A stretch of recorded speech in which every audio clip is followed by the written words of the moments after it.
Madame, Messieurs, il est l'heure de vous informer sur Actu 30 Télévision. Ouvrons cette édition d'information par cette nouvelle.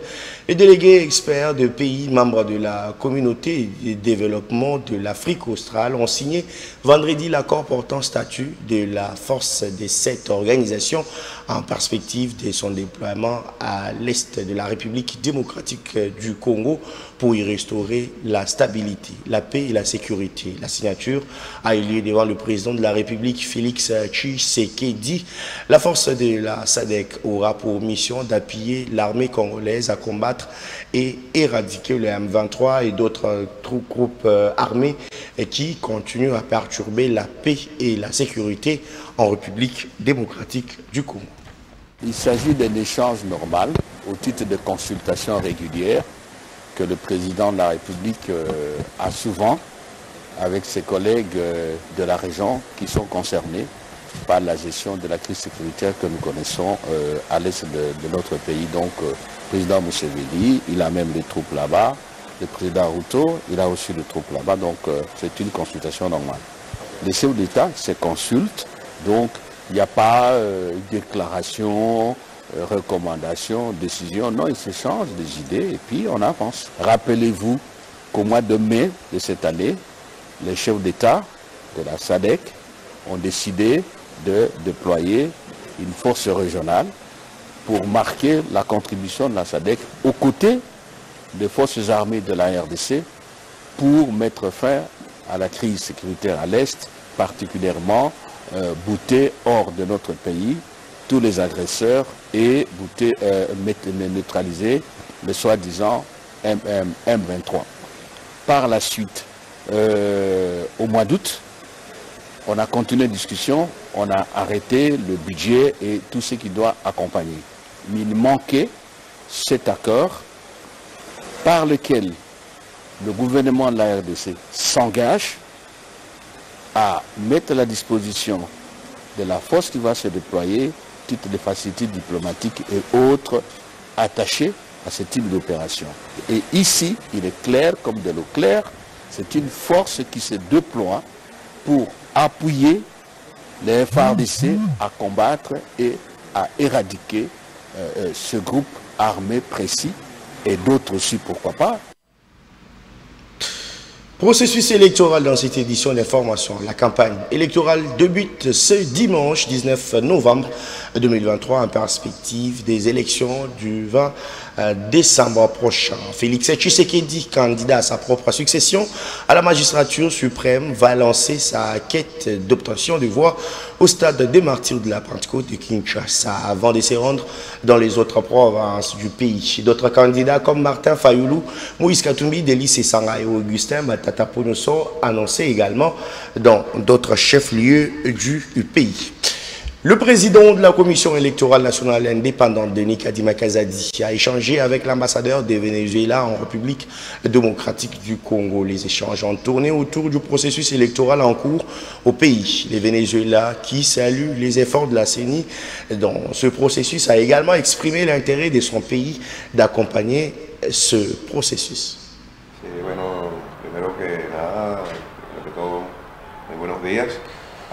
Je voudrais donc m'acquitter d'un devoir, celui de remercier le peuple de la République démocratique du Congo, lui étendre une salutation cordiale et amicale. Nous avons eu une réunion productive avec le président de la Commission électorale nationale indépendante de la République démocratique du Congo. Et nous avons donc eu l'occasion d'exprimer à l'autorité, la CENI, notre accompagnement. Nous devons donc accompagner le processus électoral qui aura lieu dans ce pays d'ici peu de temps. Et nous pensons que le 20 décembre prochain, lors des élections, c'est un processus très important vers l'accompagnement et vers le processus de la consolidation du destin du pays. Nous avons également exprimé au président Denis Kadima l'intérêt de notre conseil électoral de pouvoir accompagner la République démocratique du Congo dans ce processus électoral qui pointe à l'horizon. Nous avons également parlé de la possibilité que les deux institutions puissent travailler de concert pour l'échange d'expériences et que ce processus aille de l'avant pour le bon fonctionnement. Voilà, nous allons remercier donc le président de la CENI pour cette amabilité qu'il a eu de nous recevoir et pouvoir partager donc l'expérience du Conseil électoral du Venezuela avec celle de la CENI de la République démocratique du Congo. Et tout le peuple de la République démocratique du Congo a exercé ce pouvoir électoral, a voté avec cet exercice démocratique du pouvoir populaire. Y poner también a la orden las experiencias que tiene el pueblo de Venezuela en el ejercicio de su poder electoral. Toujours dans le cadre du processus électoral, le candidat aux prochaines élections a appelé à dévoiler leur vision claire sur la gestion des forêts tropicales en RDC. C'est l'essence de l'appel des confessions religieuses membres des IRI RDC, initiative interreligieuse pour les forêts tropicales. Ces confessions religieuses SYNCO comme SCC annoncent des rencontres avec différents candidats avant la tenue des élections. C'était vendredi au cours d'une conférence de presse à Kinshasa. Pour qui et pour quel programme faut-il voter? Ces interrogations ne sont pas à prendre à la légère à quelques jours de la tenue des élections générales en République démocratique du Congo. L'alerte est de l'initiative interreligieuse pour les forêts tropicales IRI RDC. Cette structure est composée de plusieurs confessions religieuses dont la Conférence épiscopale nationale du Congo ainsi que l'Église du Christ au Congo. Devant la presse, ces chefs des églises insistent sur l'engagement de tout un chacun à veiller à la gestion responsable des forêts de la République démocratique du Congo. Un autre de nous retrouver en cette matinée avec vous dans le cadre de l'initiative interreligieuse pour nous sensibiliser mutuellement sur notre engagement à veiller à une gestion responsable de nos forêts pour le bien-être de l'humanité.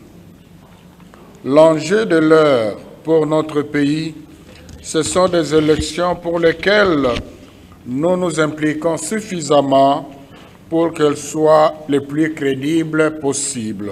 Pour IRI RDC, les candidats à la présidentielle comme aux législatives nationales et provinciales doivent avoir des mots clairs sur leur implication à ce qui concerne les secteurs de l'environnement. Voilà qui constitue l'essentiel des recommandations adressées également à la population, des recommandations signées Monseigneur Bokundoa, représentant légal de l'Église du Christ au Congo, élu par son mandataire. Ainsi, nous recommandons au candidat président de la République à assumer l'engagement moral de faire de la protection de la forêt tropicale de la RD Congo une priorité éthique et politique de la société, inclure dans le programme d'action des candidats les stratégies, projets d'actions qui contribuent à mettre fin à la déforestation de la forêt tropicale de la République démocratique du Congo, aux candidats députés nationaux et provinciaux, s'identifier en tant que défenseurs des droits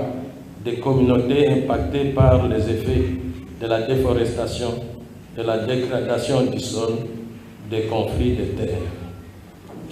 Aux électeurs, sanctionner les candidats aux élections sur base de leur programme d'action faisant de la lutte contre la déforestation et le changement climatique. Les confessions religieuses membres de IRI RDC attendent recevoir les différents candidats pour écouter leur vision en matière de l'environnement. Les candidats ne rejoignent pas toujours nécessairement les préoccupations de la population.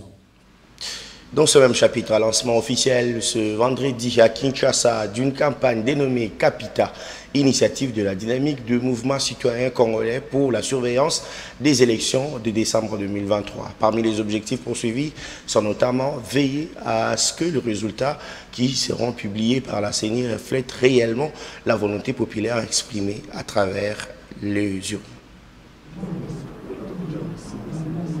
Littéralement traduit en français surveillant ou sentinelle, Capita 2023 aura comme mission surveiller et protéger les voix des Congolais lors des scrutins du 20 décembre 2023. La dynamique des mouvements citoyens congolais qui a lancé cette campagne à Kinshasa veut éviter toute tentative de fraude qui souvent engendre des contestations post-électorales au pays.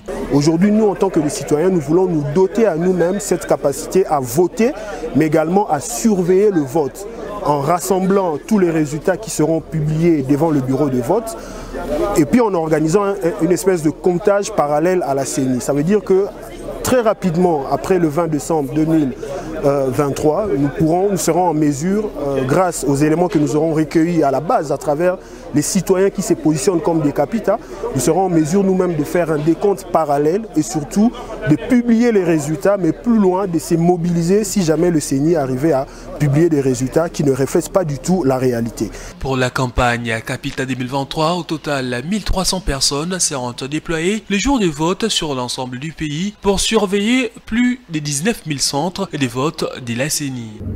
26%, ça pourrait paraître peu, mais en réalité ça ne l'est pas, surtout qu'on va déployer des Capita dans les provinces proportionnellement au nombre d'électeurs par province.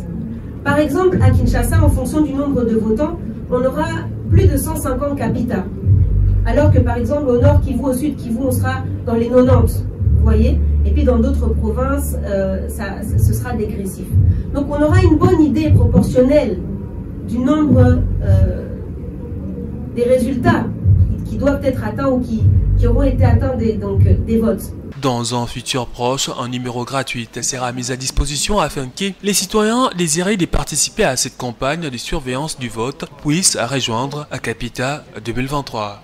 De sorte qu'à la fin de la journée, que nous puissions faire un... Changeons de chapitre à présent. Dernière plénière de l'actuelle législature tenue vendredi au Sénat. Séance plénière marquée principalement par l'adoption en seconde lecture du projet de loi des finances exercice 2024. Le budget adopté est évalué à la hauteur de 40 534 milliards de francs congolais, soit l'équivalent d'au moins 16 milliards de dollars américains. Dans son discours, le président de la Chambre haute du Parlement a saisi l'occasion pour remercier le président de la République pour son accompagnement durant cette législature. Je voudrais saisir cette occasion pour remercier son Excellence, Monsieur le Président de la République, première institution du pays, pour l'accompagnement qu'il nous a assuré pour un bon fonctionnement harmonieux de toutes les institutions de la République conformément à la Constitution. Il a été toujours à l'écoute du Sénat et lorsque nous avions des préoccupations, il n'hésitait pas à nous recevoir, à nous écouter et apporter les solutions. Pour cette raison, nous pouvons donc applaudir ou le féliciter.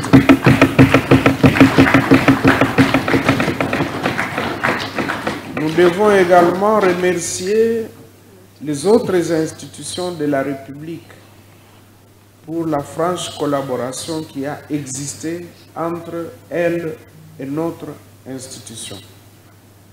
Nous devons remercier également notre peuple pour tout l'intérêt qu'il a attaché aux travaux parlementaires, en nous interpellant, en nous envoyant des messages et des documents, et surtout en nous informant en temps réel sur la situation du terrain. Dans le reste de l'actualité, clôture ce samedi à Kinshasa du 4e atelier d'évaluation de la réforme sur la bancarisation de la paie des agents et fonctionnaires de l'État. Atelier sanctionné par plusieurs recommandations pour l'amélioration de ces processus marqués par divers problèmes. Ces assises ont réuni plusieurs parties prenantes, entre autres les représentants des services de l'État et des agents de l'État, l'Association congolaise des banques ou encore les délégués des microfinances et coopératives. Après 3 journées. Il a été présidé par le vice-premier ministre de la fonction publique Jean-Pierre Liaou, accompagné du vice-ministre du budget Élisée Bokoumouana. Le 4e atelier d'évaluation de la réforme sur la bancarisation de la paie des agents et fonctionnaires de l'État avait pour objectif de relever les forces et faiblesses de ce processus de paiement par voie bancaire mis en œuvre depuis 2011. Pour améliorer le processus de la bancarisation face aux divers problèmes qui l'entourent, les parties prenantes réparties en 4 commissions ont formulé plusieurs recommandations à l'endroit du gouvernement dans le ministère de la fonction publique, des finances et du budget. Le vice-premier ministre Jean-Pierre Liaou a réussi à bras le corps ces recommandations. Des propositions émergées au cours de vos discussions, faisant allusion notamment au recours au IMANI des opérateurs téléphoniques, ou encore à la redynamisation de la CADECO, constituent en effet des pistes plausibles, prises très au sérieux, qui seront mûries dans les prochains jours. Jean-Pierre Liaou a tapé du poing sur la table contre les services rendus par certaines banques commerciales partenaires de la bancarisation. Les banques se doivent également de faire monter en considération les fonctionnaires qui ne doivent plus être considérés comme des sous-clients, des gens méritant des piètres services d'accueil qu'il convient d'aligner en file indienne à l'extérieur, exposés parfois à la pluie ou à un soleil ardent durant des heures. Les banques doivent améliorer leurs services d'accueil à l'endroit des fonctionnaires de l'État. Le gouvernement a dit le vice-premier ministre de la fonction publique est satisfait des acquis de la bancarisation, comme par exemple la multiplication par 10 de nombre des comptes bancaires. Jean-Pierre Liaou appelle tout un chacun à travailler davantage pour consolider les acquis et améliorer cette réforme de la bancarisation. Les syndicats ainsi que les partenaires. Reportage de Corneille Loubaki dans cette édition d'information. Une nouvelle innovation dans les secteurs bancaires. Il s'agit de Raka Cash, une application en ligne lancée par BGFI Bank. Elle offre plusieurs fonctionnalités comme l'approvisionnement de son compte, retrait et transfert des frais à partir de son smartphone. Le lancement a eu lieu vendredi au siège de BGFI. Elle est une nouvelle initiative dans les secteurs bancaires, mais elle n'est pas comme les autres. Raka Cash, Madine BGFI Bank RDC, se veut une première néobanque en République démocratique du Congo qui offre divers services bancaires en ligne. La cérémonie du lancement a connu la participation de plusieurs cadres et partenaires de cette structure bancaire installée au Congo-Kinshasa depuis 2010.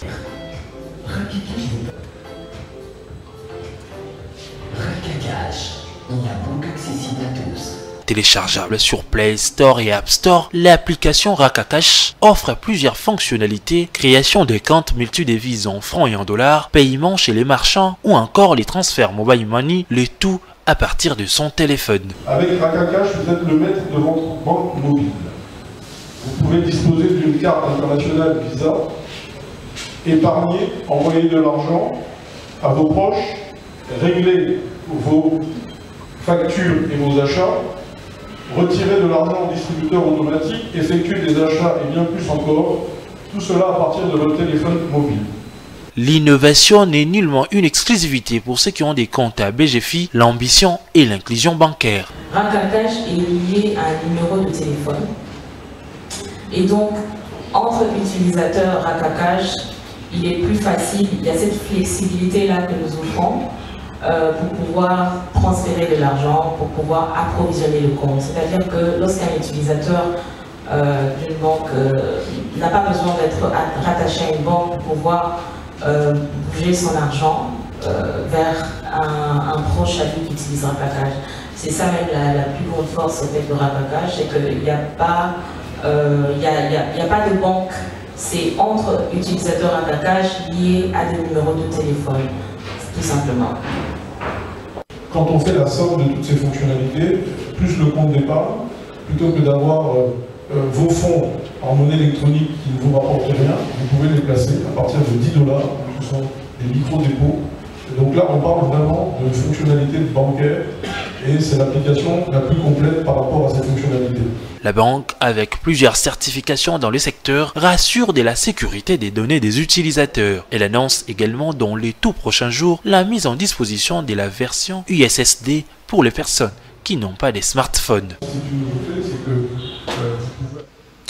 Un mot en sport pour terminer complètement cette édition d'information. En championnat national de football, initialement prévu ce dimanche, le derby fratricide entre le DSMP et le Renaissance du Congo va se jouer ce lundi 20 novembre au stade Tata Raphaël sur décision de la Lina Foot. Les entraîneurs des deux formations qui étaient devant la presse ce samedi appellent leurs supporters au fair play pour cette rencontre de la 11e journée de la Ligue 1. Un derby ne se joue pas, mais un derby se gagne.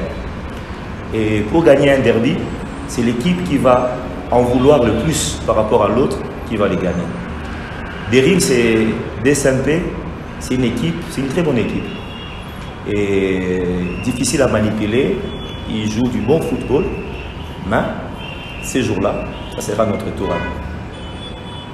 Nous allons aborder ces matchs avec un état d'esprit irréprochable et un mental à toute épreuve.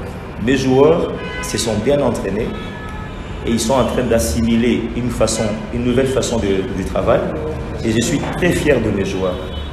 Et ça sera l'occasion qu'ils vont montrer au public qu'ils sont déjà prêts. Le chemin vers la performance est encore loin. Mais nous sommes sur le bon chemin. Là, on sait la à faire play, respect infrastructure. Au moins, il va tout le monde dans le stade, dans la fermée, les aguets abandonnés, les années vêtis dans le et bien, tout y est dans le bas de aux alentours, il y a un stade, il y a chez ça dans le stade. Ne venez pas avec cet esprit de casse. Dans le football, tout ça dans la politique, le football est apolitique. Tendance, c'est ça, on a dit. Il y a dans tel match, mais aussi, c'est là pour donc voilà le message de la plus les encouragements, donc bannir l'esprit, il n'y a pas de critique négative. Madame, Monsieur, ce journal est complètement terminé sur votre télévision. Merci de l'avoir suivi. Merci à Cornel Loubaki qui était notre chef d'édition et Shadrach Chikaya pour la mise en onde. Le prochain rendez-vous, c'est demain. Au revoir.